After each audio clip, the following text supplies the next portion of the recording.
Hello दोस्तों, कैसे हैं आप सभी। उम्मीद करता हूँ आपसे बहुत ही अच्छे होंगे। तो आज के इस वीडियो में हम पढ़ने वाले हैं क्लास 11th केमिस्ट्री का 5वां चैप्टर, जो है द्रव्य की अवस्था, द्रव एवं गैस, जिसका यह हमारा दूसरा वीडियो है। तो आज के इस वीडियो में हम ये पढ़ने वाले हैं कि बायल्स का नियम क्या होता है। एक होता है गैस नियम।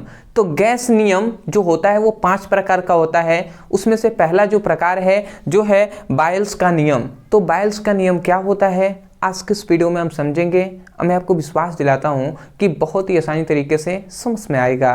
तो चलिए हम स्टार्ट करते हैं। फिलहाल अभी बायल्स के नियम पर अभी ध्यान नहीं देना है, इसमें बहुत कुछ है, परंतु इससे पहले हमें यह समझना है कि गैस नियम कितने होते हैं। तो जो गैस नियम होता है ना, ये 5 प्रकार का होता है। मतलब जो गैस नियम 5 प्रकार के होते हैं। गैस नियम हम ऐसे लिख देते हैं, यह मुख्यतः 5 प्रकार के होते हैं। ठीक है, मतलब गैस नियम मुख्यतः कितने 5 प्रकार के होते हैं। अब कौन कौन से होते हैं मैं यहां पे नाम लिख दे रहा हूं।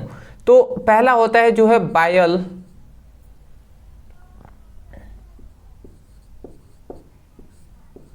का नियम। ठीक है, पहला है बायल का नियम। दूसरा है चार्ल्स का नियम। ये सभी नियम आपको याद रखना है। ठीक है, पहला है बायल्स का नियम, दूसरा है चार्ल्स का नियम, तीसरा आपको याद रखना है जो है आदर्श गैस समीकरण। आदर्श गैस समीकरण ये एक नियम है। और उसके बाद चौथा हमारा है जो है डाल्टन का नियम।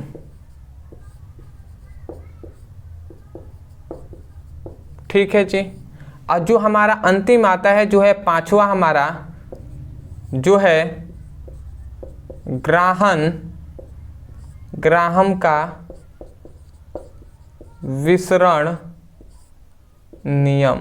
ठीक है, तो ये इतनी बात आप समझ गए। ये 5 नियम होते हैं जो हमने बता दिया। बायल्स का नियम, चार्ल्स का नियम, आदर्श गैस समीकरण, डाल्टन का नियम, और एक होता है ग्राहम का विसरण नियम। तो आज के इस वीडियो में हम ये पहला जो है इसी पर डिस्कस करेंगे। ठीक है, ये पहले पर हम डिस्कस करने वाले हैं जो है बायल्स का नियम। तो ये सभी नियम वेरी इंपॉर्टेंट है। मुख्यतः ये 5 गैसीय नियम होते हैं। अब मैं बता दूं, थोड़ा सा ये शायद आपको ब्लैक वाला थोड़ा सा डिम दिखाई दे रहा होगा, तो कोई दिक्कत नहीं है। थोड़ा सा इंक मेरा समाप्त हो गया है। ठीक है, फिलहाल जल्दी हो जाएगा, तो तभी समझ में तो आ ही रहा होगा। ठीक है, इसलिए ज़्यादातर मैं इस कलर का यूज़ कर रहा हूँ। तो इतनी बात समझ के अब आते हैं बायल्स का नियम है क्या। तो देखिए यहाँ पे हमने लिख दिया है बायल्स का नियम। बायल्स के नियम में हमें केवल यही बताया गया, ध्यान से सुनिएगा, यहाँ पे ये बताया गया ना कि कोई भी गैस का एक निश्चित द्रव्यमान है। कोई गैस है तो उसका एक निश्चित द्रव्यमान होगा कि 2 किलो का है, 5 किलो का है। ठीक है, तो किसी गैस का जो निश्चित द्रव्यमान का जो आयतन होता है, किसी गैस के निश्चित द्रव्यमान का जो आयतन होता है वह क्या होता है, उसके दाब के समानुपाती होता है। मतलब गैस पर लगने वाले दाब के समानुपाती होता है। समझ में आया हमने क्या आपको बताया। हमने आपको ये बताया कि कोई भी क्या है, पदार्थ है, मतलब कोई भी गैस है, तो गैस का एक निश्चित द्रव्यमान होगा कि 5 किलो का है, 3 किलो का है। तो 5 किलो या 3 किलो या कितना भी होगा, तो वो कुछ ना कुछ उसका आयतन होगा कि नहीं होगा। तो वही हम कह रहे हैं, किसी गैस के निश्चित द्रव्यमान का आयतन उस गैस पर लगाए गए दाब के क्या होता है, व्युत्क्रमानुपाती होता है। समानुपाती नहीं, व्युत्क्रमानुपाती होता है। अभी आपको सब कुछ समझ में आएगा। बस मैंने 2 बार आपको इसलिए बोला कि थोड़ा सा दिमाग में 20% ही जगह है, पर 20% आपको समझ में आया, 80% अच्छे से समझ में आएगा। ठीक है, थोड़ा सा मैं यहाँ पे फिगर पहले बता दे रहा हूँ।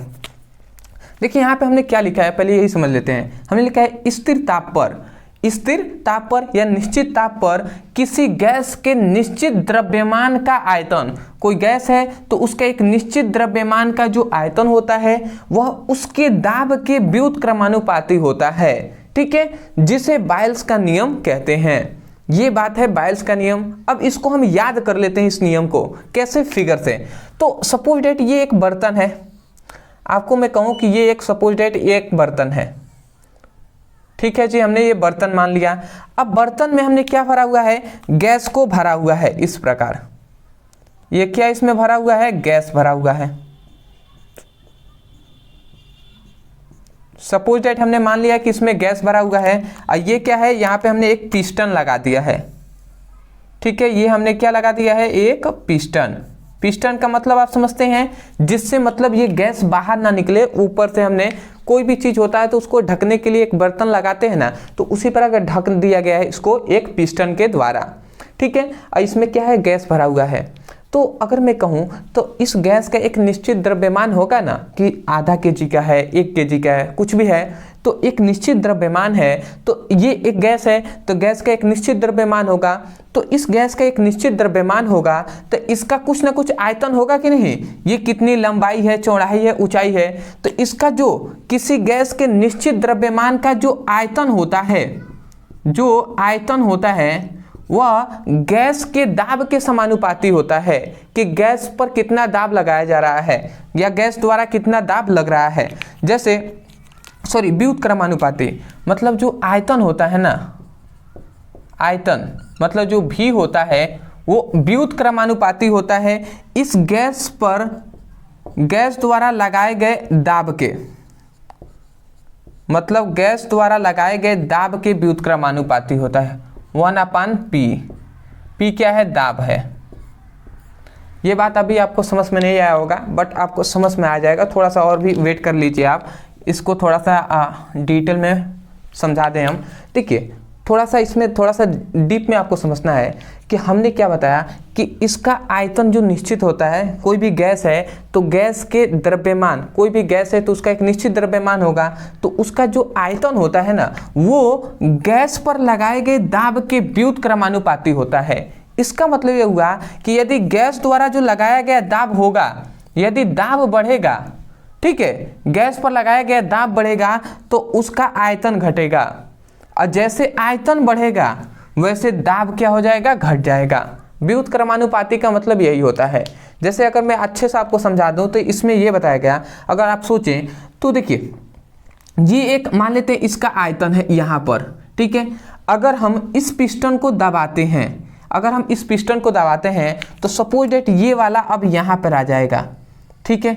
ये पिस्टन अगर यहाँ पे आ गया तो जब यहाँ पे आ जाएगा तो इसका जो गैस होगा, इतना जो ऊपर वाला गैस है, ये भी तो इसी में ना मिक्स होगा, इसी में इस तरीके से ऐड हो जाएगा यहाँ पर। तो जब यहाँ पे आएगा तो अगर आप थोड़ा सा सोचिए तो हम न्यूटन के तृतीय नियम के अनुसार जानते हैं कि किसी वस्तु पर यदि हम बल लगाते हैं, दाब लगाएंगे, तो उतना ही बल हमें अपोजिट से भी मिलता है, हमें इधर से भी उतना ही बल मिलेगा। बात सही है कि नहीं। अगर हम इस पर दाब लगाएंगे तो गैस भी तो ऊपर दाब लगाएगा ना।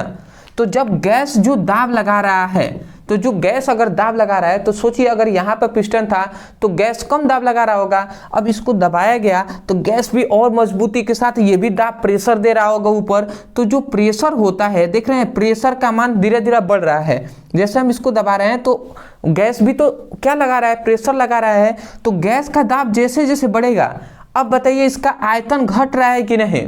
अगर आप देखें तो पहले इसकी आयतन यहाँ तक थी, मतलब ये पूरा था, ठीक है, और अब कितना हो गया, अब इतना ही हो गया, अब तो इतना ही हो गया ना।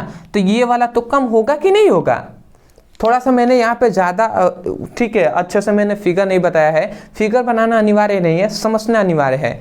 तो देख रहे हैं अगर गैस का दाब बढ़ रहा है तो इसका जो आयतन है वो घट रहा है, और यही है बायल्स का नियम।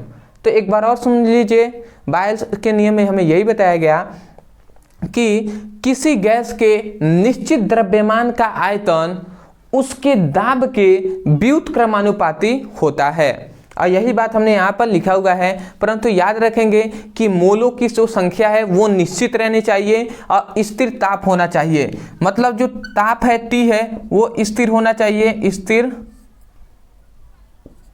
स्थिर ताप होना चाहिए, और जो मोलों की संख्या है वो भी क्या होना चाहिए, मोल की संख्या ये भी स्थिर होना चाहिए, एक निश्चित होना चाहिए, ठीक है। तो ये बात आप याद रखेंगे। अदरवाइज मैं इसको थोड़ा सा सॉल्व करूँ तो एक फॉर्मूला मिलता है जो V = देखिए ये समानुपाती भी समानुपाती 1/p हो गया। अब ये समानुपाती का जब चिन्ह हटता है, इक्वल का चिन्ह आता है, तो यहाँ पे एक नियतांक आता है जो है k इंटू 1/p हो गया। अब p इधर क्या है, भाग में है, इधर आएगा तो गुणा कराएगा, तो किस में, v में गुणा करा देगा p। तो यहाँ से एक और फॉर्मूला मिला जो है k = v इंटू पी। यही मेन आपका फॉर्मूला मिला। ये क्या क्या है, स्थिरांक है। अब यहाँ पे ये आता है, तो आप इसका दूसरा बायल्स का नियम दूसरे तरीके से भी कह सकते हैं।